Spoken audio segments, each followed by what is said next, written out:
गंगातरंगरमणीयजटाकलापं गौरीनिरन्तरविभूषितवामभागं नारायणप्रियमनङ्गमदापहारं वाराणसीपुरपतिं भज विश्वनाथं वाराणसीपुरपतिं भज विश्वनाथम्। अत्र समेषां स्वागतं वर्तते। पूर्वपाठं किंचित स्मरामः। जैसा हम लोगों ने पूर्व पाठ में विचार किया था, रोरी और रलोपे पूर्वस्य दीर्घोणा, इन सूत्रों के विषय में दोबारा चर्चा करेंगे क्योंकि उस दिन लाइव नहीं हो पा रहा था। रोरी सूत्र आप जानते हैं, रो ये षष्ठ्यंत है, माने रह, या रो से तात्पर्य क्या है? रह, और री जो है सप्तम्यंत है, अर्थात र शब्द से षष्ठी एक वचन का रूप है रह, और उसमें संधि इत्यादि कार्य होने के बाद में रुत्व उत्व हसज के द्वारा, इसलिए बन गया रो।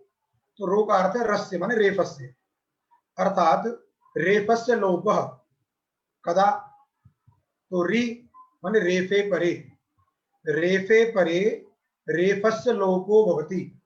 रेफ के उत्तर में रहने पर, यदि रेफ अव्यवहित उत्तर है तो रेफ का लोप होता है। यही रोरी सूत्र का अर्थ है, रेफस्य रेफे परे लोपः, रेफ का रेफ के परे रहने पर लोप होता है। इसके बाद में द्वितीय सूत्र था ढ्रलोपे पूर्वस्य दीर्घोणा। ढ्रलोपे शब्द में बताया था दो वर्ण है, पहले ढ और र, पहले उनका हमको समास करना है, उसके बाद में लोप के साथ में समास करना है। तो कैसे ये शब्द बनेगा बताया था, ढ च र च, र माने रेफ, ढ च र च इति ढ्रऊ, और इधर लोप में लोपयती लोपः, लोपयती लोप अडिजंत से जो है अणादि प्रत्यय करके लोप बनाना है, और फिर जो उपपद समास करके ढ्रऊ लोपयती ढ्रलोपः, अर्थात ढ और रेफ का लोप कराने वाला, ढ और रेफ का लोप, एक लोप करने वाला होता है, एक करवाने वाला होता है, एक कार्य करने वाला होता है, एक कार्य करवाने वाला होता है, जिसको कि हम निमित्त कहते हैं। जो कोई कार्य करवाता है वह निमित्त होता है, प्रयोजक होता है, और एक कार्य करता है वो स्वयं करता है। तो सूत्र के द्वारा लोप होता है, जैसे रोरी सूत्र है वो लोप करता है, तो लोप करने का जो कार्य है वह कार्य सूत्र के द्वारा किया जा रहा है। एक है लोप करवाने वाला, अर्थात जिसको मान करके, जिसको निमित्त मान करके लोप होता है। चूंकि रोरी सूत्र कहता है रेफ के परे रहने पर रेफ का लोप होता है, इसीलिए रेफ का लोप कराने वाला रेफ है, इसलिए लोप करवाने वाला हुआ रेफ।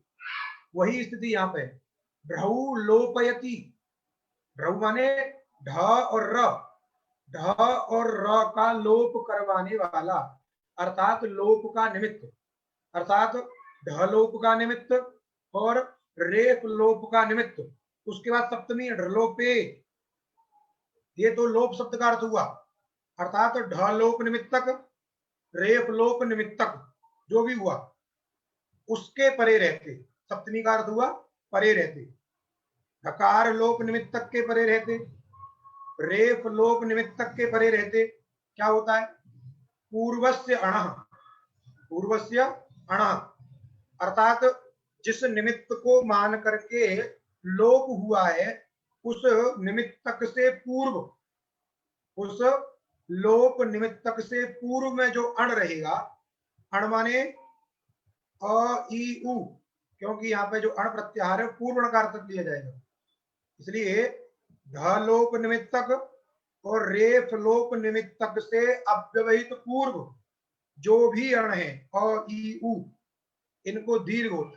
यदि ये एक मात्रिक है तो उनको द्विमात्रिक होता है। यदि पहले से कहीं द्विमात्रिक हो तो द्विमात्रिक को द्विमात्रिक भी करना पड़ेगा। प्राय ऐसे प्रयोग नहीं मिलेंगे, लेकिन मिलता भी है तो वहां परजन्यवत लक्षण प्रवृत्ति की परिभाषा की जो प्रवृत्ति होगी और वहां पर भी वो कार्य होगा। बात समझ में आई? ढ्रलोपे का अर्थ हो गया ढ लोप निमित्तक रेफ लोप निमित्तक के परे। ढ लोप का निमित्तक कौन है? तो ढ है, ढोड़े लोप। ढकार परे रहते ढकार का लोप होता है, इसलिए ढ जो है ढ लोप का निमित्तक है। और रोरी में बता दिया गया रेप लोप निमित्तक है रेप, इसलिए दोनों का अर्थ लिखा ढ रेपयो लोप निमित्तयो, द्विवचन से लिख रहा है ढ रेपयो लोप निमित्तयो परयो। परयो लिखा नहीं है लेकिन आप जोड़िए सप्तमी को देख करके, सप्तमी द्विवचन है वो, ढ रेपयो लोप निमित्तयो। सूत्र में एक वचन है वो ढरलोप समास है वहां, लेकिन उसके घटक जो हैं वो दो वर्ण है, इसलिए दो दो वचन से लिख रहा है ढरे पयो हो लोप निमित्तयो हो। ढ रेप के जो ढ और रेप के जो लोप निमित्तक कौन हुए वे? ढ और रेप हुए, उनके परे रहते पूर्वस्य अर्थात अव्यवहित पूर्वस्य, लोप का जो निमित्त है उससे जो अव्यवहित पूर्व है कौन? अण, अणः दीर्घ, अ ई उ इनको दीर्घ होता है। जैसे दृष्टांत दिया पुनारमते, पुनारमते में पुनर अव्यय है, पुनर्धन रमते, पुनस नहीं करना है, अर्थात पुन शब्द रख करके आप सुविभक्ति ला करके ऐसा करें, ऐसा नहीं करना है। क्यों? यदि पुन शब्द से सुविभक्ति लाओगे, उ का लोप करोगे तो वहां पर स को रू हो जाएगा और उस रू को हस च से उत्त होने की आपत्ति आएगी, इसलिए पुनरारंभते प्रयोग नहीं बनता है। इसलिए यहां कहना है पुनर्अव्यय है, रेफांत, पुनर जो है रेफांत अव्यय है, उस अव्यय से अव्यय के साथ में एक शब्द और जोड़ दिया रमते क्रिया, पुनः पुनर्रमते। अब ये जो रेफ है इस रेफ का क्या करना है? पहले कहा तो रोरी सूत्र लगाना है, क्योंकि रमते का रेफ उत्तर में है, तो उत्तर में रेफ रहने पर पूर्व में जो रेफ है उसका लोप हो जाता है, तो लोप हो गया तो बन गया पुनर्रमते, पुनर्रमते। अब रमते का जो रेफ है वह रेफ लोप निमित्तक है, उसी रेफ को मान करके पुनर्अव्यय के रेफ का लोप हुआ था, इसीलिए रमते का जो रेफ है वह रेफ लोप निमित्तक है, उससे अव्यवहित पूर्व जो अण है, रमते के रेफ से अव्यवहित पूर्व जो अण है नकारोत्तरवर्ती अकार, उस अकार को हो जाएगा दीर्घ द्विमात्रिक, एक मात्रिक को द्विमात्रिक हो गया तो बनेगा पुनारमते। पुनारमते का तात्पर्य बार बार रमण करना, बात समझ में कि नहीं? इसलिए बन गया पुनारमते। दूसरा देखिए प्रयोग हरिरम्य, ये अ का उदाहरण दिया, अब ई का उदाहरण दे रहे हैं। हरिरम्य में हरि शब्द से प्रातिपदिक से प्रथमा एक वचन में सुविभक्ति लाइए, हरि सु और आगे एक शब्द जोड़ दिया रम्य। अब सु के स्थान पर इत संज्ञा इत्यादि करके रू करिए, हरि रू रम्य, और उस रू में हु की संज्ञा करिए हरि र रम्य, और उस रेफ का लोप कर दीजिए क्योंकि रम्य का रेफ उत्तर में है, इसलिए हरि र जो स्व के रू हुआ, रू को जो रेफ बचा उस रेफ का लोप कर दीजिए। जो रम्य का रेफ है वह रेफ लोप निमित्तक है, इसलिए रेफ लोप निमित्तक होने से पूर्ववर्ण जो है उससे पूर्ववर्ण है हरि में रेफोत्तरवर्ती इकार, उस इकार को हो जाएगा दीर्घ, बन जाएगा हरि रम्य। हरि क्या है? रमणीय है। अब वैसे ही ऊ का उदाहरण देखिए शंभु राजते, तो शंभु शब्द से क्या करना है? विभक्ति लानी है और राजते जो है क्रियापद रख दिया, सु को रू करना है, रू में ऊ की संज्ञा करनी है, फिर रेफ का लोप कर दीजिए रोरी सूत्र से, और रेफ लोप निमित्तक रेफ राजते का रेफ के परे रहने पर पूर्व जो अण है भकार उत्तरवर्ती उकार उसको द्विमात्रिक हो जाएगा, बनेगा प्रयोग शंभु राजते। ये अ ई उ तीनों के उदाहरण हो गए। एक टिप्पणी देखिए 2 नंबर पे पुनरारंभते में नीचे लिखा है गोरखपुर वाली किताब में, अत्र पूर्व ग्रहणम उत्तर पदाधिकार निवृत्त्यर्थम, उत्तर पदे का अधिकार प्राप्त है यहाँ पर। यदि पूर्व ग्रहण नहीं करते, यदि सूत्र में पूर्व ग्रहण नहीं करते तो उत्तर पदे की निवृत्ति आती, क्या अर्थ होता? रेफयो लोप निमित्तयो परयो उत्तर पदस्य अण दीर्घ, ऐसा अर्थ होने लगे, इसलिए कहा उत्तर पद की निवृत्ति करने के लिए क्या किया है? पूर्व ग्रहण किया है सूत्र में, इसलिए लिखा अत्र पूर्वक ग्रहणम, अत्र माने सूत्रे, सूत्रे पूर्वक ग्रहणम, पूर्व से जो रखा है वो क्यों कहा है? तो कहा उत्तर पदाधिकार निवृत्त्यर्थम, उत्तर पद का अधिकार प्राप्त था, यदि उत्तर पद का अधिकार होता तो उत्तर पद में जो अण है ऐसा अर्थ होता, तो पुनः के अकार को, उसमें जो नकारोत्तरवर्ती अकार है, हरि में जो इकार है, समूह में जो उकार है, उनको दीर्घ नहीं होता, उत्तर पद में दीर्घ होने लगता। इसलिए कहा उत्तर पदाधिकार निवृत्त्यर्थम अतएव व्यस्त प्रयोगम उदाहरती। व्यस्त प्रयोग का मतलब समस्त प्रयोग नहीं है। कोई उत्तर पद को समझ ले कि उत्तर पदस्तु समासस्य चरमावयवे रूढ़, तो समस्त पद ही लेना है, समास में ही ये संधि कार्य होगा, ऐसा कोई ना समझ ले। इसलिए दोनों को व्यस्त माने असमस्त, जहां समास नहीं है, ऐसा उदाहरण दे रहे हैं।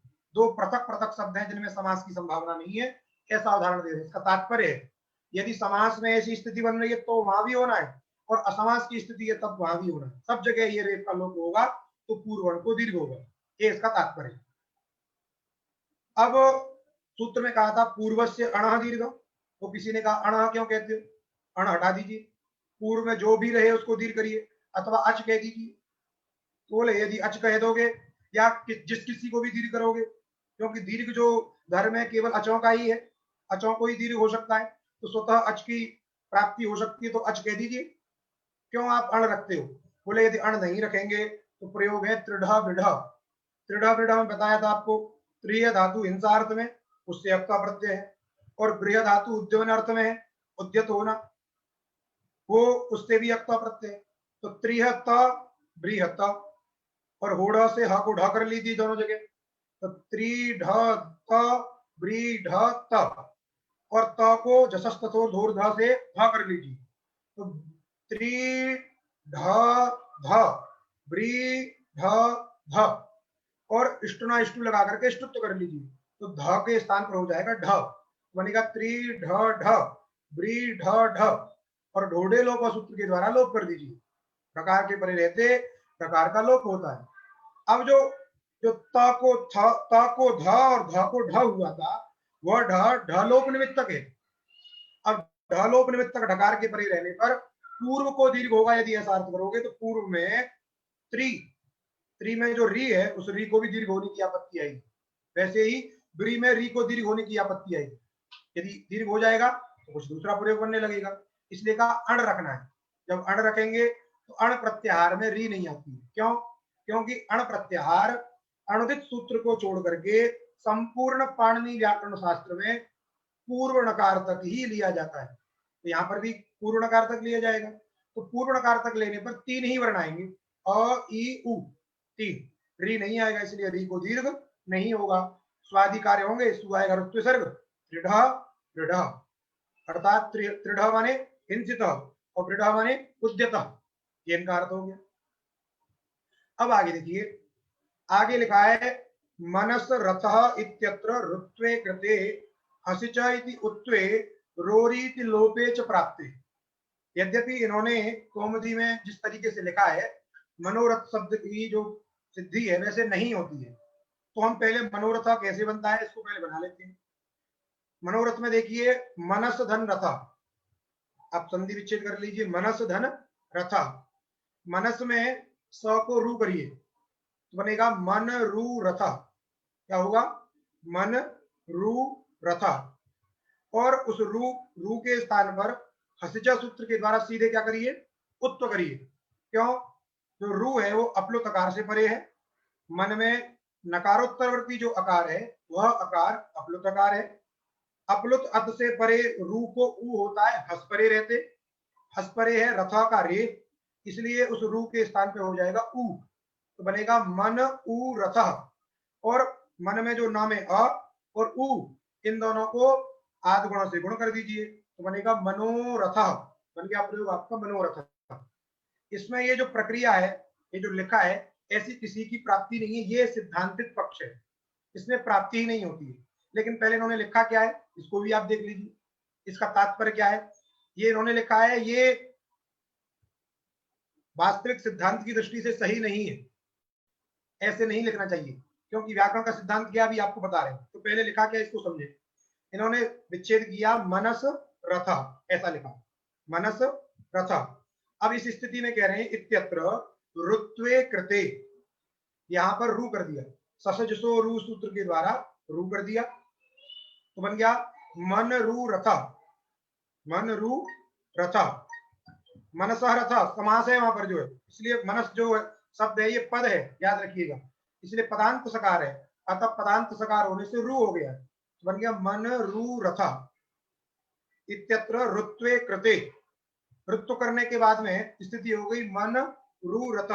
अब ऐसी स्थिति में क्या प्राप्त है, तो कह रहे हैं हसिच इति उत्वे रोरी इति लोपे च प्राप्ते, ये दो सूत्रों की प्राप्ति एक साथ करा रहे हैं।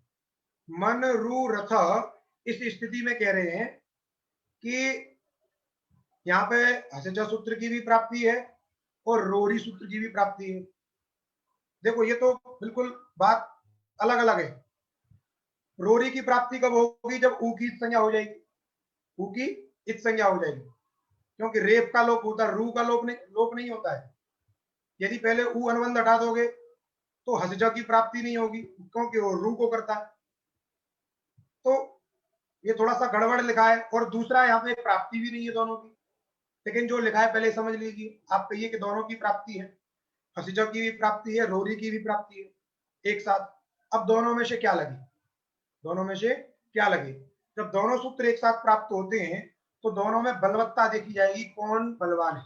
जैसे कहते हैं जिसकी लाठी उसकी भैंस, अब लाठी किसके पास में, बल किसके पास में, तो बल बताने के लिए कौन कहेगा।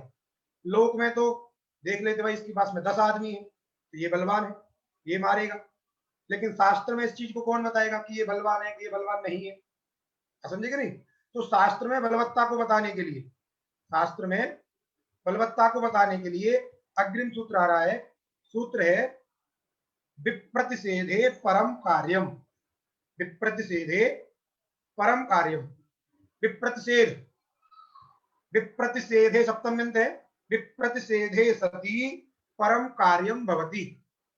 बात समझ में आ गई, अर्थ लग गया सूत्र का। विप्रतिषेधे सती परम कार्यम भवति, विप्रतिषेध की स्थिति होने पर, विप्रतिषेध की स्थिति होने पर परम कार्यम, परम माने उत्तरम। अब पर कैसे समझना है पर, तो इन्होंने कहा कि पर वाला कार्य होता है, पर वाला कार्य बलवान होता है, ऐसा इस सूत्र के द्वारा अभी बोध हो रहा है। तो पहले विप्रतिषेध को समझे, विप्रतिषेध किसे कहते हैं। तो देखिए वृत्तिकार ने लिखा विप्रतिषेध शब्द का अर्थ, विप्रतिषेध माने तुल्य बल विरोधे, ये विप्रतिषेध शब्द का अर्थ है तुल्य बल विरोध, तुल्य बल विरोध, तुल्य बल माने समान बल, समान बल का जो विरोध है। जैसे वजन से समझे, यदि आप कोई व्यक्ति 50 किलो का और एक व्यक्ति 150 किलो का, तो दोनों की लड़ाई कराई है, तो सीधी दिख रहा है कि ये चींटी के बराबर है, वो हाथी के बराबर है, कहाँ इनमें तुल्य बल है, तो समान बलवत्ता। जैसे गेम्स होते हैं, ओलंपिक गेम जो होते हैं उसमें कुश्ती वगैरह बॉक्सिंग वगैरह होती है, तो वेट के हिसाब से होती है, 40 किलो वाले, 50 किलो वाले, 60 किलो वाले, तो समान बलवत्ता उनमें देखी जाती है। तो वैसे ही समान बल देखना है, तुल्य बल, और जब उनका विरोध होता है तो उनमें जो बलवान होता है उसी की विजय होती है। लेकिन कोई कहे चींटी और एक तरफ गए हाथी, अब दोनों में विरोध क्या होगा, विरोध हमेशा अपनी बराबरी वाली से होता है, जो हमारे संबल है उसी से हम विरोध कर सकते हैं। आप रास्ते में जाते हो, आपके साथ घटना हो सकती है, कभी भी कोई मिल जाए, कोई आपको हट्टा तगड़ा मिल गया, आप ट्रेन में बैठेगा, हटो सीट से, इधर किसको उधर किसको, आपको घिसका देंगे, क्योंकि आप देख रहे हो कि बड़ा लंबा चौड़ा है, नहीं हटेंगे, नहीं खिसकेंगे तो भी उड़ा देगा, ठीक है, थप्पड़ दे देगा तो और बेइज्जती हो जाएगी, तो इसलिए आप पहले ही खिसक जाते हो। और जब आप देखते हो कि ये मेरे संबल है, मैं इसको बोल सकता हूँ, इसको भी समझ सकता हूँ, तो आप कहते हो नहीं हटना जा, क्यों, आपके अंदर एक जो उसके समान, मेरे पास भी इसके समान बल है, मैं इससे लड़ सकता हूँ, आपके अंदर ये साहस हो जाता है। तो तुल्य बल जब विरुद्ध होता है तभी कुछ लड़ाई या झगड़ा होता है, और उसमें जो थोड़ा सा बलवान होता है उसकी विजय होती है, इसलिए तुल्य बल विरोध है, समान बल होना चाहिए, समझ में आई। इसलिए विप्रतिषेध शब्द का अर्थ है तुल्य बल, तुल्य बल विरोध, तुल्य बल विरोध विप्रतिषेध है। अब कैसे समझेंगे शास्त्र में तुल्य बल विरोध, विप्रतिषेध शब्द का अर्थ हुआ तुल्य बल विरोध। अब तुल्य बल विरोध क्या चीज है भाई, कैसे समझेंगे उसको, तो समझिए तुल्य बल विरोध कहते हैं, जैसे दो सूत्र हैं, दो सूत्र अपने अपना काम करके कहीं दूसरे जगह पे चरितार्थ है। जैसे यहाँ प्रकृति में इन्होंने दो सूत्रों की जो प्राप्ति कराई है, रोरी और हसिचौ की। रोरी अपना कार्य किसी एक ऐसे स्थल पर कर रहा है जहां हसिचौ की प्राप्ति नहीं है। ध्यान दीजिए, रोरी ऐसी जगह अपना कार्य कर चुका है, ऐसे स्थल में अपना कार्य कर चुका है, लोप कर चुका है जहां हसिचौ की प्राप्ति नहीं है। वैसे ही जो हसिचौ सूत्र है वह भी एक ऐसे स्थल में कार्य कर चुका है जहां रोरी की प्राप्ति नहीं है। जैसे दृष्टांत देखिए, अब रोरी ने अभी कार्य क्या किया, आपने देखा पुनारमते। पुनारमते में रोरी सूत्र के द्वारा रेप का लोप हुआ, वहां पर हसिचौ की प्राप्ति नहीं थी। क्यों? रू नहीं था। रू की स्थिति में हसिचौ की प्राप्ति होती, वहां तो रेप था। इसलिए जहां हसिचौ की प्राप्ति नहीं थी पुनारमते में, वहां रोरी सूत्र के द्वारा अपना काम हो चुका है, अर्थात उसको बोलते चरितार्थ। जब कोई अपना काम कर लेता है तो बोलते कृतकृत्य हो गए हो, माने वो चरितार्थ हो गए, जिसके लिए बनाया था उसने वो काम कर लिया। तो रोरी सूत्र कहां चरितार्थ हो गया? पुनारमते में चरितार्थ हो गया।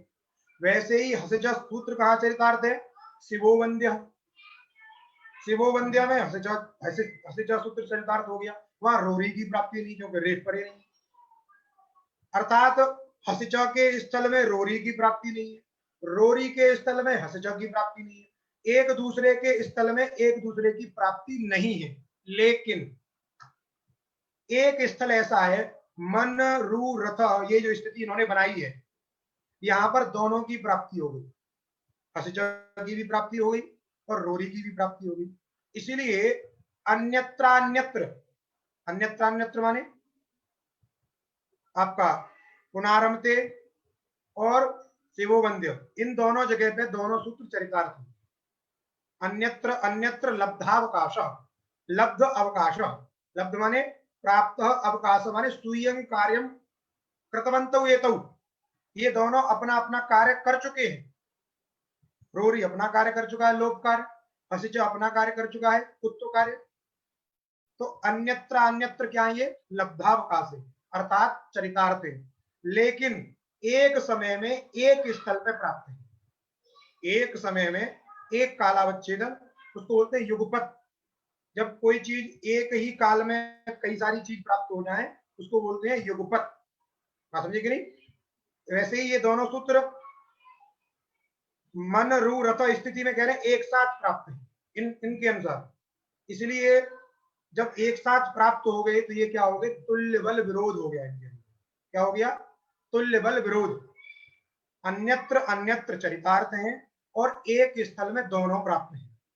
इसलिए अन्यत्र लब्धावकाशयो सूत्रयो अथवा कार्ययो, अन्यत्र अन्यत्र अवकाश को प्राप्त कर चुके हैं ऐसे जो दो सूत्र अथवा दो कार्य,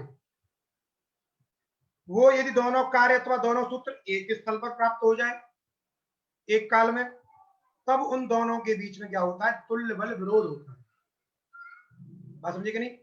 अब कोई कहे कि रोरी का आद गुणों के साथ में तुल्य बल विरोध है, कोई नहीं। क्यों? ऐसी स्थिति नहीं है कि रोरी जहां प्राप्त हो वहां आद गुण भी प्राप्त हो, जहां आद गुण प्राप्त हो वहां रोरी भी प्राप्त हो, ऐसी स्थिति नहीं है। जब स्थिति नहीं है, दोनों एक साथ आते ही नहीं है, तो दोनों में विरोध नहीं होता है। अपने अपने देश में रहने वाले लोगों का विरोध नहीं है, सीमा पर जब आमने सामने आगे कोई किसी के क्षेत्र को हड़पने लगता है तब विरोध होता है। जब अपनी अपनी सीमा में है, कोई किसी के सीमा को हड़प नहीं रहा है तो विरोध नहीं होता। वैसे ही आद गुण पुनारमते, इनका कोई विरोध नहीं, लेकिन मनोरथ स्थिति में, मन रू रथ में कह रहे हैं ये रोरी और हसिचौ सूत्र की दोनों की एक साथ प्राप्ति है। इसलिए क्या है? यहाँ पर तुल्य बल विरोध है, इसी को बोलते हैं विप्रतिषेध। जब ऐसी स्थिति होती है, तुल्य बल विरोध होता है, तब क्या होता है?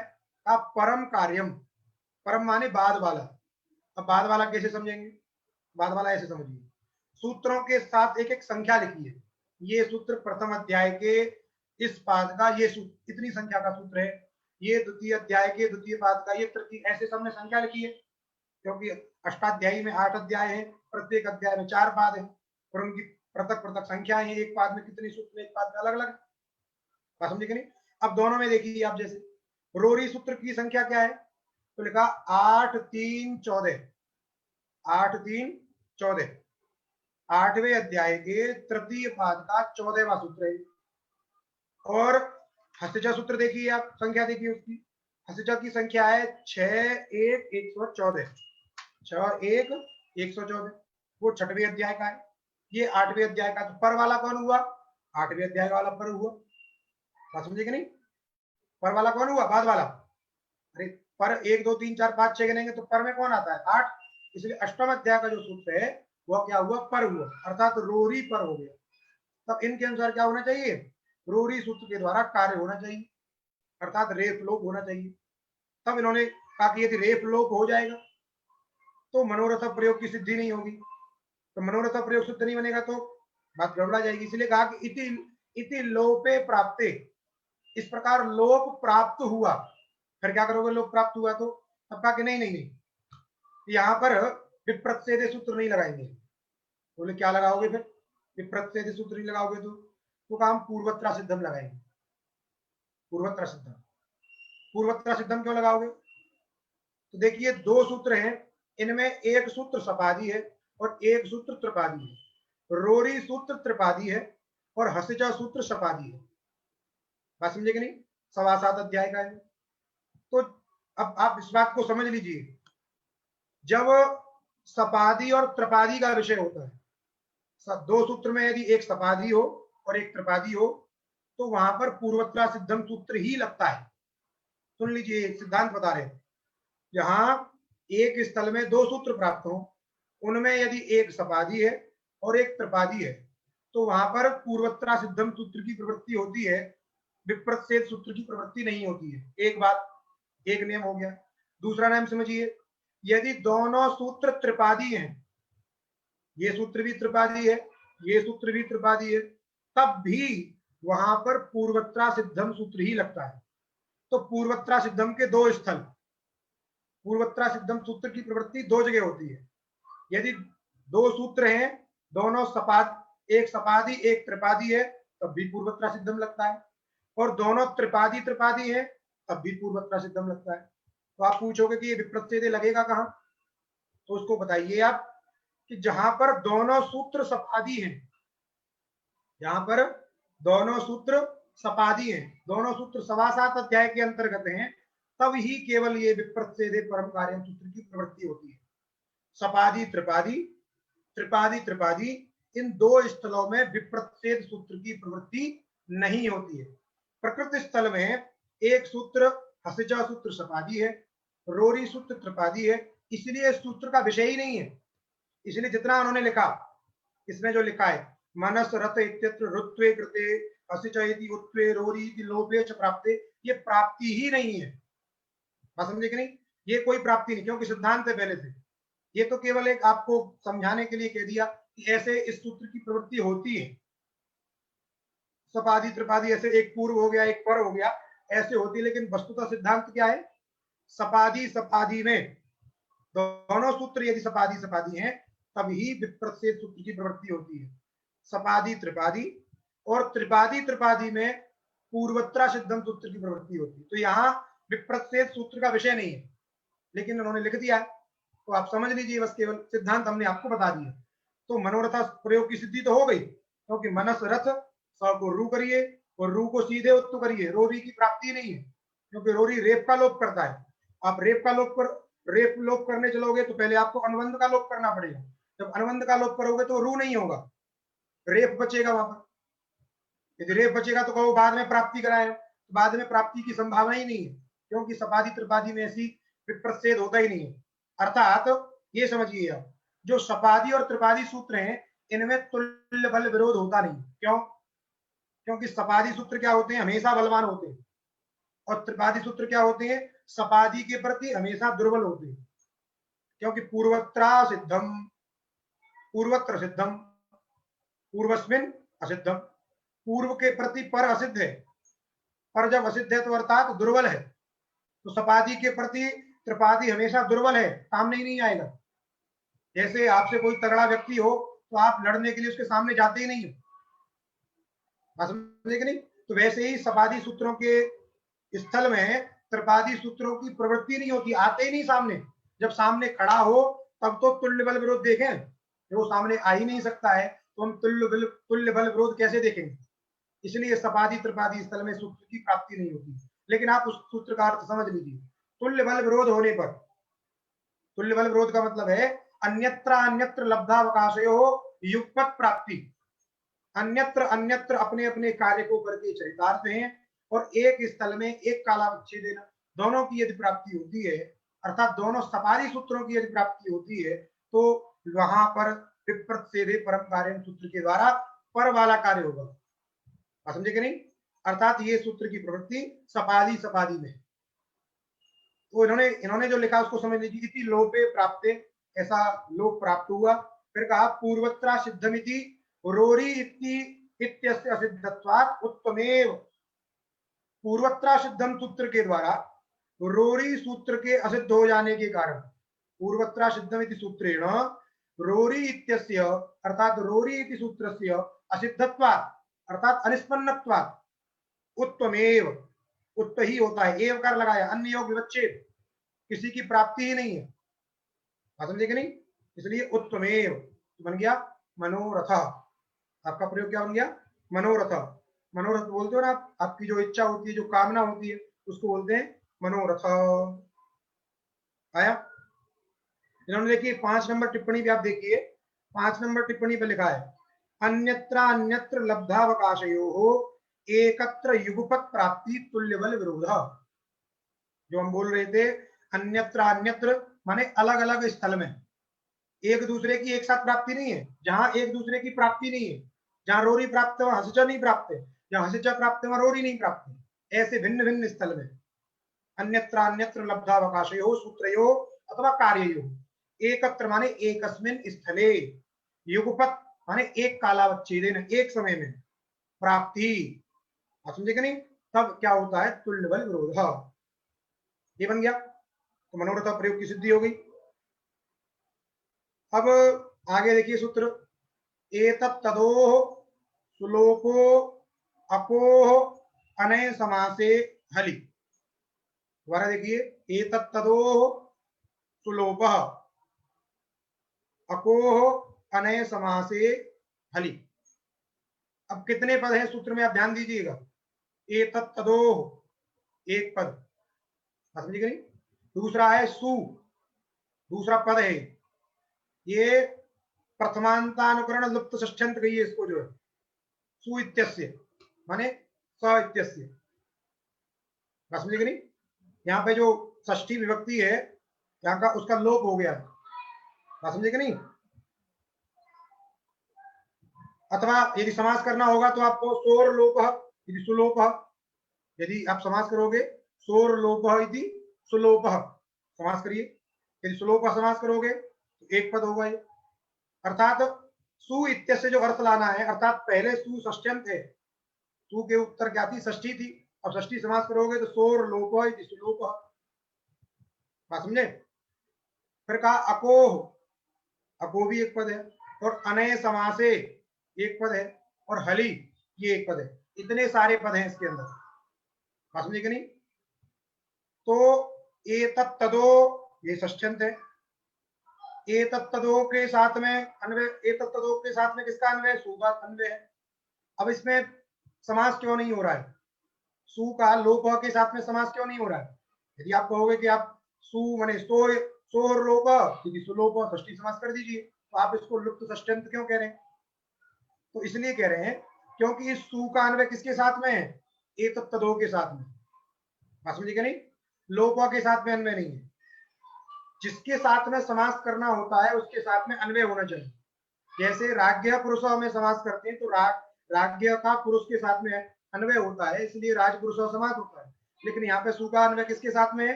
एतत्तदो के साथ में। एतद तद संबंधी जो सु, एतद और तद संबंधी, अर्थात एतत्तदो में जो षष्ठी है उसका अर्थ है संबंध। संबंध क्या है यहाँ पे? अवयवावयवी भाव। एतत् शब्द संबंधी सु और तद संबंध तद शब्द संबंधी जो सु, उसका क्या होता है? सु, स नहीं, सु याद रखिए। एतत् शब्द संबंधी जो सु और तद शब्द संबंधी जो सु है, माने सु विभक्ति जो प्रथमा एक वचन है सु, उसका कह रहे हैं लोप होता है। लेकिन स्थिति कैसी होनी चाहिए?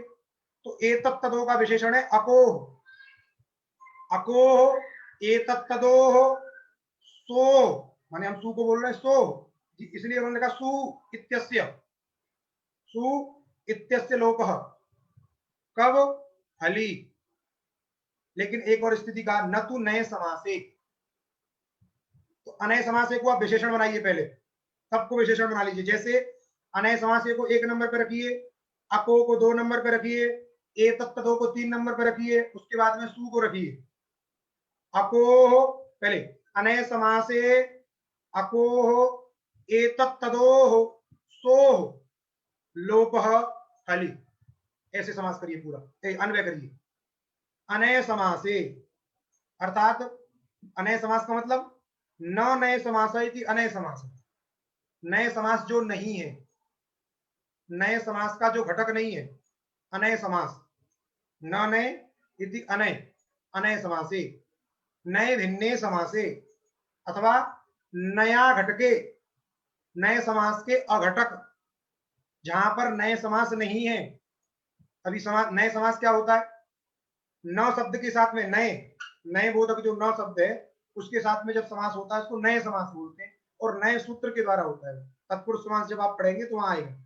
अभी एक उदाहरण प्रत्युदाहरण भी यहाँ आएगा अनय समास की, बात समझे कि नहीं?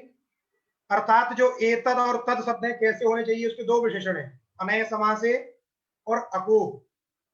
अर्थात अनय समास घटकयो एतत् तदोह एक विशेषण हो गया। दूसरा विशेषण क्या है? अकोह, अकोह का शब्द है, अको शब्द का अर्थ है अकच, अको माने अक माने अकच प्रत्यय है ना, और उसका अर्थ है अकच रहितयो, न अकच इति अक इति, न क माने अकच में क भी क सुनाई देता है, इसलिए क से रहित उसको बोल दिया अककारयो, ककार रहितयो। अको माने न ककार इति अकः, न क इति अकः, तयो अको, दो वचन का रूप है इसलिए, अर्थात ककार नहीं है। तो ककार कहाँ आता है? अकच एक प्रत्यय होता है, उस अकच में क सुनाई देता है, वो सर्वनाम संज्ञक शब्दों से होता है, समझे कि नहीं? इसलिए क से तात्पर्य अकच, और न क अर्थात न अकच, इसलिए अक माने अकच रहित, अकच रहित। तो अकच रहितयो एतत् तदोह, एतत् तदोह के दो विशेषण हैं, अनय समासे और अको। अनय समासे का अर्थ हो गया अनय समास घटकयो, अर्थात इसका दूसरा अर्थ करना हो तो नए समासा घटकयो, नए समास के अघटक जो तद और एतद शब्द, नए समास के अघटक अर्थात नए समास नहीं हुआ है जिन एतद और तद शब्द के साथ में, नए समास के अवयव नहीं है जो एतद और तद शब्द, नए समास के अवयव नहीं है ऐसे जो तद और एतद शब्द, एक विशेषण। दूसरा अकच रहितयो, और कैसा होना चाहिए एतद और तद शब्द को? अकच प्रत्यय नहीं हुआ है जिन एतद और तद शब्द में, ऐसा जो एतद और तद शब्द, बात समझेगा नहीं? इसलिए दो विशेषण समझ में आ गए। अककारयो माने अकच रहितयो, इन्होंने अनय समास को बाद में लिखा है, न तो नए समास है, उसको आप पहले रख लीजिए। अर्थात नए समासा घटकयो हो, नए समासा कह रहे अघटकयो, यदि अघटकयो समझ में नहीं आ रहा हो तो आप सीधा रखिए अनय समास घटकयो, अनय समास घटकयो अकच रहितयो एतत् तदोह, एतद और तद शब्द। कैसे एतद और तद शब्द? अकच रहित एतद और तद शब्द, नए समास से भिन्न एतद और तद शब्द, इन दोनों का संबंधी जो सु, उन दोनों का संबंधी जो सु, एतत् तदोह यह सु, अर्थात एतत् शब्द संबंधी सु और तद शब्द संबंधी जो सु, अर्थात एतत् शब्द से जब प्राकृतिक संज्ञा करोगे तो सु विभक्ति आएगी वही सु, तद शब्द की जब प्राकृतिक संज्ञा करेंगे तो सु विभक्ति आएगी वही सु, इसलिए कहा एतद और तद शब्द संबंधी जो सु, एतद और तद शब्द संबंधी जो सु, उसका क्या होता है? लोप होता है। कब हल के परे रहते, यदि हल प्रत्याहार बोध्य वर्ण उत्तर में है और इस प्रकार का एतत् तत् शब्द है, अकच रहित है, नए समास का घटक नहीं है, और उससे उत्तर में क्या है, सु है, एतद और तद शब्द संबंधी सु है, तो उस सु का लोप हो जाता है, पूरे सु का, स नहीं है यहाँ पे, सु है, प्रथमा का जो एक वचन सु, सुओजस में, उसका लोप होता है। आप पहले दृष्टांत देखिए, जैसे एष विष्णु, क्या लिखा, एष विष्णु, एष विष्णु में क्या हुआ, एतद शब्द रहता है, एतद शब्द से प्रातिपदिक संज्ञा करने के बाद में सु विभक्ति आती है, एतद सु, एतद सु, और वहां पर तदादि नाम इत्यादि के द्वारा अकार होकर के या तो गुणे से प्ररूप होकर के एतसु बनता है, क्या बनता है, एतसु। और अब यहां पर लगा दीजिए आप, एत में पहले त को कर लीजिए, तदोष सावनंते हो, उसको दंत सकार कर लीजिए, तो ए ससु, और उस स को, दंत स को मूर्धन्य सकार कर दीजिए, क्योंकि इण से उत्तर है, आदेश आदेश रूप सकार है, इसलिए उसको मूर्धन्य सकार हो जाता है। तो ए श सु, ए श सु, और आगे शब्द जोड़ दिया विष्णु, ऐसी स्थिति में ए श सु विष्णु। अब यहां पर लगाइए एतत् तदो सुलोको अकोरन नए समासे हनि। अब देखिए ये जो एश बना है ये एतत् शब्द से बना है, तो ये क्या है, एतत् शब्द है, और एतत् शब्द इसमें अकच प्रत्यय नहीं हुआ है, इसलिए अकच रहित है, और नए समास नहीं है यहाँ पे नए से नहीं, नहीं तो क्या होता, न एश जो भी रूप बनता, बात समझे कि नहीं, जैसे आगे असव इत्यादि रूप देंगे, तो वहां पर नए समास नहीं है, समझे कि नहीं, तो ये नए समास से भिन्न है और अकच रहित एतत् शब्द है। अतः इस एतत् शब्द संबंधी जो सु है, उस सु का क्या हो जाएगा, लोप, क्योंकि आगे हल पड़े है विष्णु का व, इसलिए पूरे सु का लोप हो गया, तो क्या बन गया, एष विष्णु। तो कहीं कहीं आपको संस्कृत में लिखा मिलता होगा, कहीं सु का ऐसे ही लिख दिया, एष नहीं लिखा, विसर्ग नहीं लिखते, तो वहां पे आपको ध्यान देना है कि वहां एतत् तदोष लोपो सूत्र के द्वारा क्या होता है, सु का लोप हो जाता है, ऐसी स्थिति रहने पर ये तद तद शब्द से होता है बस, समझे कि नहीं। तो यहाँ पे नए समास नहीं है, अकच प्रत्यय नहीं है, इसलिए एतत् शब्द संबंधी जो सु है उस सु का लोप हो जाता है। एक बात ध्यान देने वाली है, हम बार बार करें एतद और तद शब्द संबंधी, संबंधी जो सु, हम ये भी कह सकते थे एतद और तद शब्द से होने वाला जो सु, एतद और तद शब्द से विहित, विहित माने होने वाला, अर्थात एतत् शब्द से प्रातिपदिक संज्ञा करके आने वाला जो सु, अर्थात विहित कह देते हैं वहां पे, एतद से विहित, तद से विहित, ऐसा जो सु, ऐसा नहीं कह रहे हैं, इसका प्रयोजन है, समझे कि नहीं, इसका प्रयोजन आप सिद्धांत कौमुदी जब पढ़ेंगे तो आपको वहां समझ में आएगा, लेकिन आपको यही कहना है एतद और तद शब्द संबंधी सु, संबंधी कहने में बात अलग है और विहित कहने में बात अलग है, इसलिए उन्होंने वृत्ति लिखी है, देखिए आप, अककारयो, अककारयो शब्द का अर्थ है अकच रहितयो, ककार रहितयो, न ककार इति अककार, अककारयो अर्थात अकच रहितयो, क से रहित, क माने अकच, क शब्द का तात्पर्य क्या है, अकच प्रत्यय, तो अककारयो माने अकच रहितयो एतत् तदो, एतद और तद, एतत् तदो षष्ठी द्विवचन है, एतत् तदो यह, एतद और तद शब्द का जो, यह माने जो, सु, जो षष्ठी उसका अर्थ है संबंध, एतद और तद शब्द संबंधी जो सु, तस्य लोप, उस सु का क्या होता है, लोप होता है, हलि, हल परे रहते, न तो नए समास है, यदि नए समास वहां पे हो गया होगा तो नहीं होगा, इसलिए इन्होंने वृत्ति लिखी, तो आपका प्रयोग बन गया एष विष्णु। ये तो हुआ एतद का उदाहरण। अब देखिए तद शब्द का उदाहरण, सशंभु, सशंभु में क्या होता है, तद शब्द रहता है, प्रातिपदिक क्या है, तद, तद प्रातिपदिक से सु विभक्ति आती है, तद सु, और आगे जोड़ दिया शंभु, वहां पर भी क्या करना है आपको, तद में द को अ कर लेना है, तदादि नाम से अतोगुणे से प्ररूप कर लेना है, और त को क्या कर लेना है, तदोष सावनंत्यों से स कर लेना है, बन गया स सु शंभु, स सु शंभु। अब ऐसा करने के बाद ये जो स है ये तद शब्द है, अकच रहित है, नए समास नहीं है, इसलिए तद शब्द संबंधी जो सु है उसका लोप हो जाएगा, आगे हल पड़े है शंभु का श, तो उसका लोप हो गया, तो बन गया सशंभु। नहीं तो आपको क्या कहना चाहिए, स के बाद में विसर्ग होगा, विसर्ग को यदि खर्चा लगा रहा है आपको तो सकार कर दोगे आप, तो एक बार यदि बासरी भी लगाओगे तो एक बार विसर्ग सह शंभु ऐसा कहना चाहिए, अथवा सस शंभु ऐसा कहना चाहिए, लेकिन ऐसा नहीं होता है, वहां पर क्या हो जाता है, लोप हो जाता है, समझिए कि नहीं, इसलिए लोप हो गया तो क्या प्रयोग बन गया, सशंभु।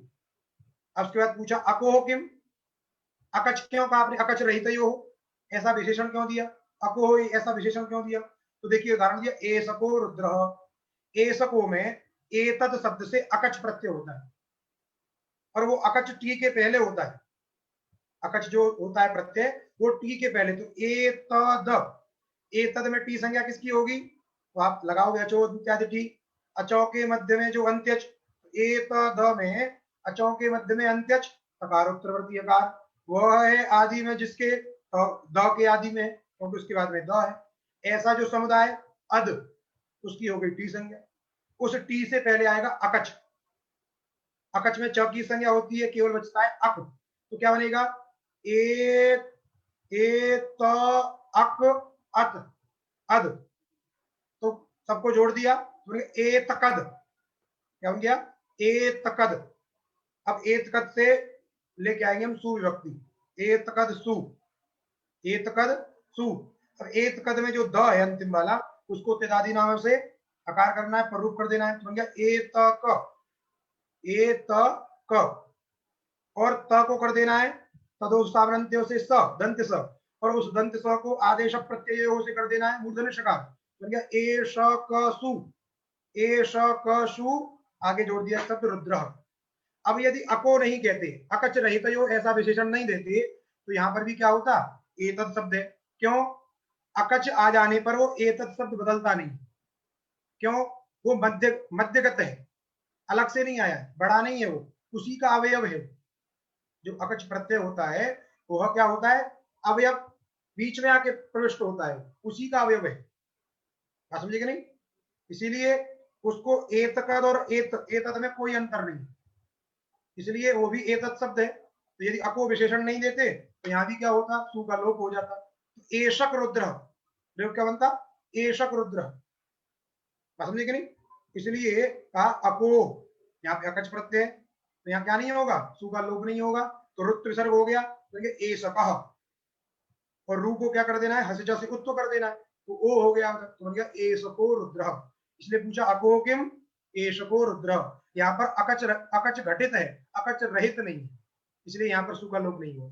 वैसे ही दूसरा विशेषण था अनय समासे, अनय समासे क्यों, ऐसा क्यों कहा आपने, तो कहा असह शिव, असह शिव में क्या समास करते हो, न स इति अशः, तद शब्द का रूप बनता है सह, उस सह के साथ में न का समास करिए, न सह, वह नहीं है, असह, तो यहाँ पे जो असह बना, ये स जो है तद शब्द ही है, लेकिन यहाँ पे क्या हो गया है, स के साथ में नए का समास हो गया, इसलिए स कैसा है, नए समास घटक है, क्या ये नए समास, क्योंकि समस्त पद कौन है पूरा, असह, इसलिए तद शब्द कैसा है, नए समास घटक है, नए समास का अवयव है, इसलिए यहाँ पर सु का लोप नहीं होगा, जब लोप नहीं होगा तो सु को रुद्र सर्व हो जाएगा, बन गया असह शिव, क्या प्रयोग बन गया, असह शिव।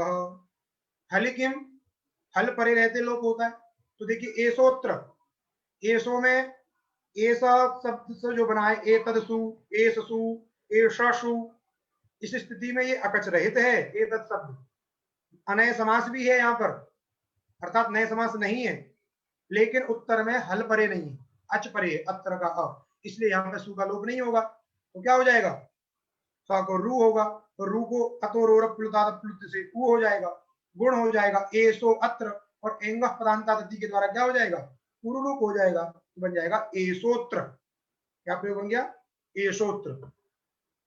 अब देखिए अग्रिम सूत्र, सोच लोपे चेत पाद पूर्णम, सो अचि लोपे चेत पाद पूर्णम, पाद पूर्णम चेत तर्हि अचि सति सो लोपः, सु इत्यस्य लोपः, बात समझे कि नहीं, सु इत्यस्य लोपः, कदा, पाद पूर्णम चेत, लोपे सति, लोपे भी सप्तम बनते हैं। लोपे सति पाद पूर्णम चेत तरी सु इत्यस्य लोपः भवति अचि।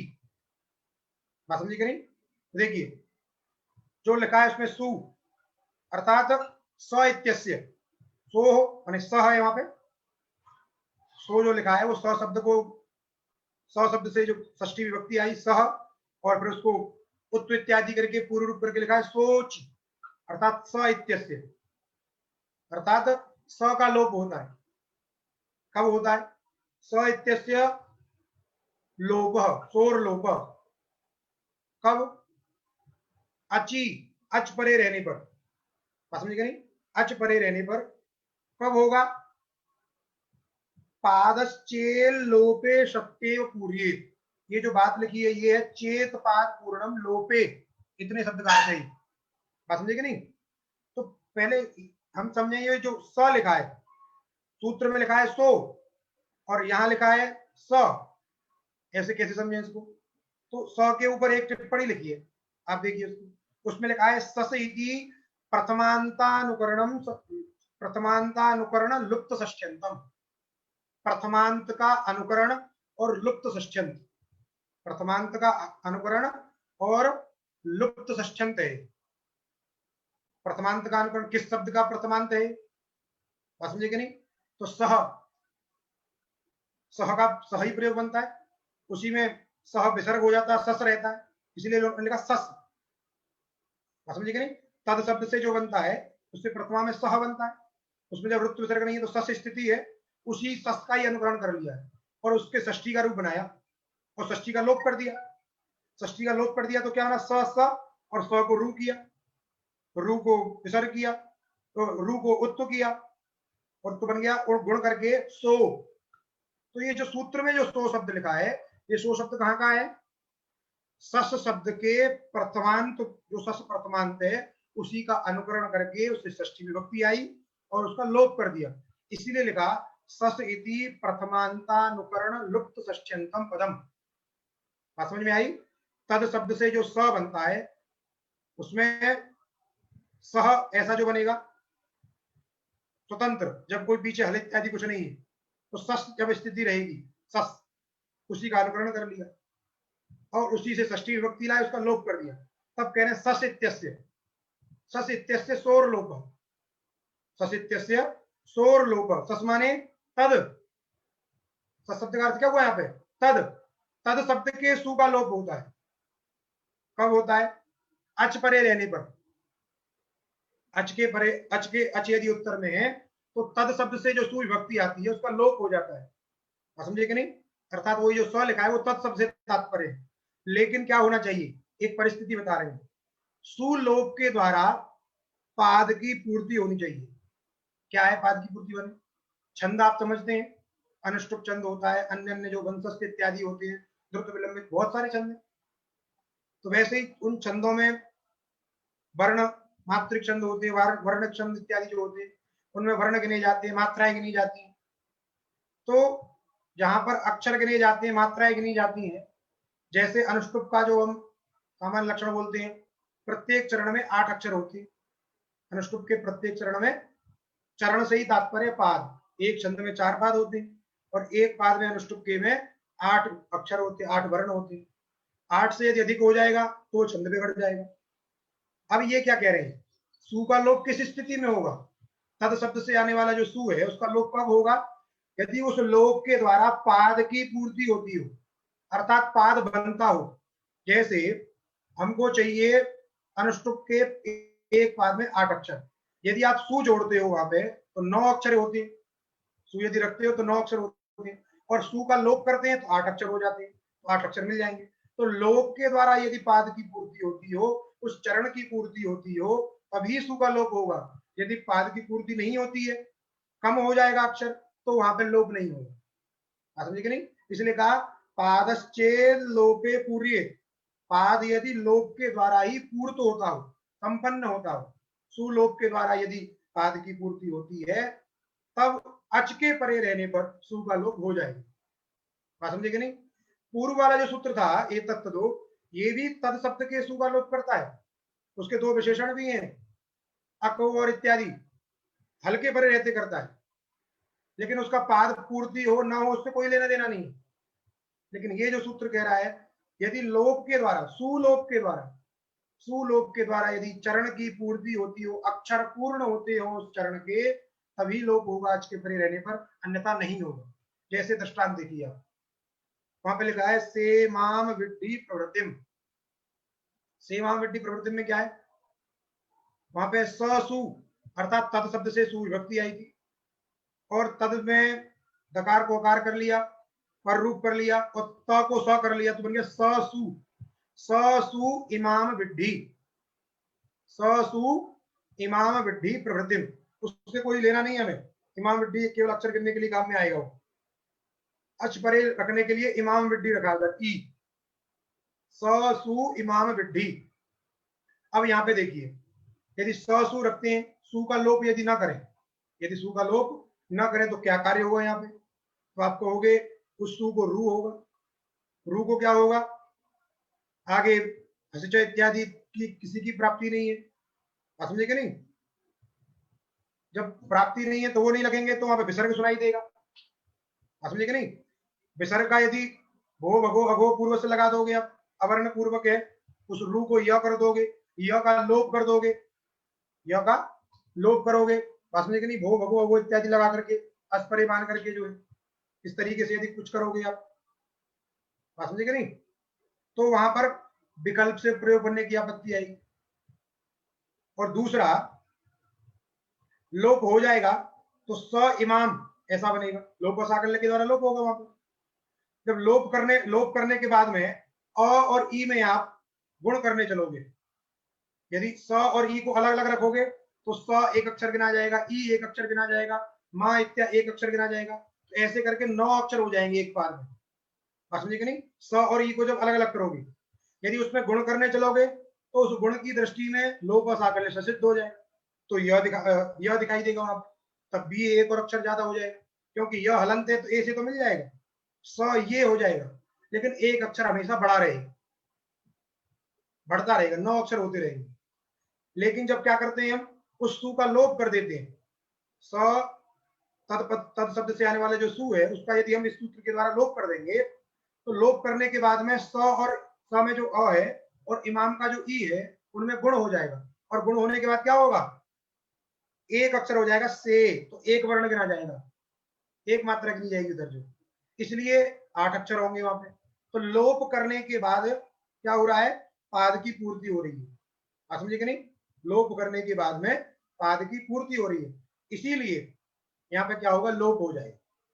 यदि लोप नहीं करते हैं तो एक अक्षर बढ़ता है, इसलिए कहा यदि लोप के द्वारा, सुलोप के द्वारा यदि पाद की पूर्ति होती हो तभी क्या करना है, सु का लोप करना है। यदि पाद की पूर्ति नहीं होती है तो लोप नहीं करना, इसलिए कहा स इत्यस्य माने तद शब्द से, तद शब्द संबंधी सु इत्यस्य, तद शब्द संबंधी सु इत्यस्य लोपः स्यात् अचि, अच परे रहने पर, यदि पादश्चेत, पाद यदि लोप के द्वारा पूर्येत माने पूरित होता हो तो, ये शर्त है इसकी। इसलिए सेमाम विद्धि प्रवृत्ति में अब वर्ण गिनेंगे आप तो 8 वर्ण मिल जाएंगे, से मा म विद्धि प्रवृत्तिम, 8 अक्षर हो गए, आप गिन लीजिए। ये अनुष्टुप का एक पाद है कहीं का, किसी श्लोक का, सेमाम विद्धि प्रवृत्तिम। वैसे ही देखिए सही सदासरथी राम, सही सदासरथी राम में यहाँ पर भी वही है, तद शब्द से सु व्यक्ति है, तद सु और आगे है एषः, तद सु एषः, तो तद शब्द से जो सु विभक्ति है उस सु का लोप करना आवश्यक है, उस सु का लोप करना आवश्यक है। यदि लोप नहीं करोगे, वही स्थिति रखोगे, आप कहोगे रू करेंगे या करेंगे, तो वहां पर भी जो है वृद्धि नहीं हो पाएगी। तो अलग अलग स और आई, स और ए जो ए है उसको अलग अलग गिना जाएगा, एक अक्षर बढ़ेगा, जब एक अक्षर बढ़ेगा तो पाद की पूर्ति नहीं। लेकिन यदि यहाँ पे तद शब्द से आए हुए सु का लोप कर दें तो सु का लोप हो जाएगा, उधर स बचेगा और अ और ए में वृद्धि हो जाएगी, तो सही, तो सही एक वर्ण गिना जाएगा, इसलिए पाद की पूर्ति हो जाएगी। तो ऐसी स्थिति जहां रहती है, जहां लोप के द्वारा, सुलोप के द्वारा यदि पाद की पूर्ति होती हो तो वहां पर क्या होता है, तद शब्द संबंधी सु का लोप होता है, बात समझे कि नहीं। इसलिए सही सदासरथी रामा में सही में तद शब्द से उत्तर जो सु था उस सु का क्या हो गया, लोप हो गया, और लोप होने के बाद में बन गया सही सदासरथी राम। अब अक्षर गिन लीजिए आप, सही 1, स 2, दा 3, स 4, र 5, थी 6 और रा 7 और म जो है 8, 8 अक्षर हो गए। तो ये भी एक अनुष्टुप का एक पाद है। आप समझे कि नहीं? यदि सु का लोप नहीं करते तो स अलग रहता, ए अलग रहता, तो 9 अक्षर हो जाते। स को अलग गिनते, ए को अलग गिनना पड़ता, इसलिए एक वर्ण अधिक हो जाता। बात समझे कि नहीं? इसलिए कह दिया स इत्यस्य सोर लोप स्यात् अचि, अच पर यही है ए स का ए, और ए सा पदोत्तर जो सु है उसका लोप किससे हुआ है? अभी आपने सूत्र पढ़ा है पीछे, ए तत्तदोष लोपो के द्वारा। ए शह में भी सु था, उसका भी लोप हुआ है ए तत्तदोष लोपो के द्वारा। बात समझे कि नहीं? ये इसका तात्पर्य है। अब इसमें कुछ नीचे टिप्पणी में लिखा है, हम इसको भी पढ़ दे रहे हैं। लिखा देखिए, ससु इमाम विड्ढी ससु ए सदासरथी राम इति उभयत्रापि यदि सोर लोपो न स्यात् तदा सस्य ऋत्वे यत्वे यकारस्य लोपे तस्य सिद्धत्वात् गुणाद्य भावे एकाक्षराधिक्येन पाद पूर्ति न स्यात्। एक अक्षर अधिक हो जाएगा, इसलिए पाद की पूर्ति नहीं हो पाएगी। दासरथी राम इत्यत्र तु दासरथी स राम इत्यवस्थायां सकारस्य ऋत्वे रोरी लोपे दीर्घ। दासरथी में दीर्घ कैसे हुआ कह रहा है? दासरथी में रथी शब्द से हर्षविकारांत, दीर्घ कैसे हो गया दासरथी? तब कह रहे हैं वहां पे दासरथी इत्यत्र तु, दासरथी शब्द से सु विभक्ति आई, दासरथी स, वहां पे क्या हुआ? आगे राम है, इत्यवस्थायां सकारस्य ऋत्वे, ऋत्व होने के बाद में अनुबंध लोप करिए और रोरी के द्वारा रेप का लोप कर दीजिए, और लोप करने के बाद में ड्रलोपे पूर्व से दीर्घ गुणों के द्वारा दीर्घ कर दीजिए, बन गया दासरथी राम। अब ऊपर लिखा इति विसर्ग संधि, इस प्रकार यहाँ विसर्ग संधि समाप्त हुई, और नीचे लिखा इति पंच संधि प्रकरण, इति पंच संधि प्रकरण। अब आप कहोगे 5 संधि तो हमने पढ़ी नहीं, यहाँ पे तो 3 थी। पहला प्रकरण था अच संधि, दूसरा प्रकरण क्या था? हल संधि, और तीसरा प्रकरण क्या था? विसर्ग संधि। 3 प्रकरण आपने पढ़े और इन्होंने लिख दिया पंच संधि। 5 संधि कैसे? तो उस पंच संधि के बारे में बता रहे हैं, पंच संधि किसे कहते हैं। देखिए, पंच संधि शब्दों विचार्यते तत्र पंच जातीयानां वर्णानां स्थाने संधि वर्ण संधानम। 5 प्रकार के वर्णों के, पंच जातीय, 5 जाति माने 5 प्रकार की जाति है इसमें। कैसी जाति भी गिनाएंगे? 5 जातीय, जाति माने प्रकार, जाति शब्द का अर्थ क्या है यहाँ पे? प्रकार, प्रकार अर्थ में जातीय प्रत्यय होता है। पंच जातीय वर्णानाम स्थाने संधि वर्ण संधानम, 5 प्रकार के वर्णों के स्थान पर कैसे कैसे हैं वो? 5 प्रकार के संधि कार्य किए हैं, हमने संधान किया है। तत्र अच हल विसर्ग संधय प्रसिद्धा, वहां पे अच हल और विसर्ग ये 3 तो प्रसिद्ध हैं, जैसे कि प्रकरण लगे हैं। लेकिन चतुर्थ स्वादि संधि, चौथी संधि कौन सी है? स्वादि। सु सु जहां पे दिखाई दे रहा था ना, उस सु को रू हो रहा है, कहीं कुछ हो रहा है, इसको बोलते हैं स्वादि संधि। यद्यपि स हल संधि रेव, सु के स्थान पर जो कार्य हो रहा है उसको हल संधि ही कहते हैं। यद्यपि स हल संधि रेव शिवोर चैत्यादौ विभक्ति सकारादेर हल रूपत्वात्, क्योंकि शिव इत्यादि में जो स बचता है, क्योंकि ऊ तो उसमें इतसंज्ञा के अनुबंध है, उसका तो लोप होना है, बचेगा क्या? केवल स। तो स तो हल वर्ण ही है, तो वो हल संधि के अंतर्गत ही है। फिर भी कह रहे हैं तथापि तत्र प्रायः विभक्ति स्थानिक कार्यस्यैव सौज समौट इति सुप्रत्यय इत्येवं प्रवृत्ति विधानेन गोवलीवर्धन न्यायेन हल संधित पृथक कथनम। बात समझे कि नहीं? यद्यपि जो कार्य हो रहा है इससे, वह सु के स्थान पर जो कार्य हो रहा है वह कार्य सु में बचने वाला जो स है उसके स्थान पर ही है, लेकिन वो जो स है विभक्ति संबंधी स है, सौ जो समौट सूत्र के द्वारा आने वाला सु है उसके स्थान पर हो रहा है, इसलिए उसको स्वादि कह रहे हैं। पर उसको अलग क्यों कहा? जब कहा कि हल संधि के अंदर अंतर्गत ही है, तो पृथक क्यों कहा? तो पृथक बोले इसलिए कह रहे हैं क्योंकि एक न्याय है, गो बलिवर्धन न्याय। गो बलिवर्धन न्याय माने किसी ने कहा है गाय आ गई और बलिवर्ध भी आ गया। बलिवर्ध किसी बैल का नाम है, जैसे आप अपने पशुओं का नाम रख लेते हो, तो एक बैल का नाम है बलिवर्ध, और आपने प्रयोग किया वाक्य प्रयोग किया गावः समागता, गाय गो शब्द से दोनों लिए जाते हैं, बैल भी लिया जाता है और वो गाय भी ली जाती है। तो गाय आ गई ऐसा कह दिया, तो गाय गौ कहने से, गावः कहने से बलिवर्ध भी उसके अंदर प्रविष्ट हो गया, लेकिन पृथक रूप से कहा कि बलिवर्ध भी आ गया, गाय आ गई, ऐसा कह देने से गाय के अंतर्गत बलिवर्ध आ गया, लेकिन उसका नाम हम पृथक से कह देते हैं, बलिवर्ध भी आ गया, गाय आ गई और देखो बलिवर्ध भी आ गई।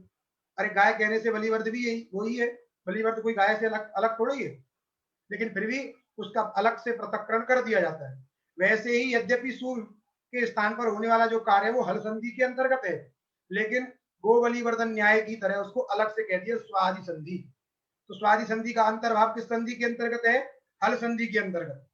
समझे क्या नहीं? इसलिए कहा तथापि तत्र प्राय विभक्ति स्थानिक कार्य से ही सु के स्थान पर जो कार्य हो रहा है वो वहां पर सभी विभक्ति स्थानिक कार्य हैं, इसलिए सौज समौट इति सु प्रत्यय इत्येवं प्रवृत्ति विधानेन सु को लेकर के, सु आदि प्रत्ययों को लेकर के जो कार्य किया जा रहा है वो गो बलिवर्धन न्याय के द्वारा हल संधितः पृथक कथनम, जैसे गो बलिवर्धन न्याय के द्वारा गो और बलिवर्ध को अलग अलग कहा जाता है, वैसे ही हल संधि से अलग ये स्वादि संधि को कहा जा रहा है। पंचमः का पांचवी संधि कौन सी है भाई? इति प्रश्ने केचित प्रकृति भावस्य तत्वम आचक्षते। तब का यदि पांचवी संधि का नाम पूछते हो, प्रश्न करते हो, तो उस प्रश्न के उत्तर में कुछ लोग कहते हैं, क्या कहते हैं? प्रकृति भाव जो संधि है उस प्रकृति भाव को पंचम संधि कहते हैं। प्रकृति भावस्य तत्वम माने पंचम संधि, इति तत्वम आचक्षते माने कहते हैं। तन्न, इसका ये खंडन कर रहे हैं कि प्रकृति भाव को पंचम संधि नहीं कह रहे। क्यों? संदेह मेलन रूपस्य तत्र अभावात्। कुल संधि का तात्पर्य क्या है? कुल संधि को बोलते हैं मिलना, संधि का क्या बोलते हैं? मेलन। लेकिन प्रकृति भाव में तो कोई मेलन नहीं होता, वो जैसी स्थिति है वैसी रह जाती है, बात समझे कि नहीं? वहां मिलन होता ही नहीं है, तो उसको संधि कैसे कहेंगे? संदेह मेलन रूपस्य तत्र अभावात् वयंतु ब्रूम, ये जो कह रहे हैं अपने अनुसार पंचमो अनुस्वार संधि परसवर्ण रूप, बात समझे कि नहीं? पंचम जो संधि कौन सी है? अनुस्वार संधि। पंचम संधि कौन सी है? अनुस्वार संधि। और जिसको कि हम क्या कहते हैं?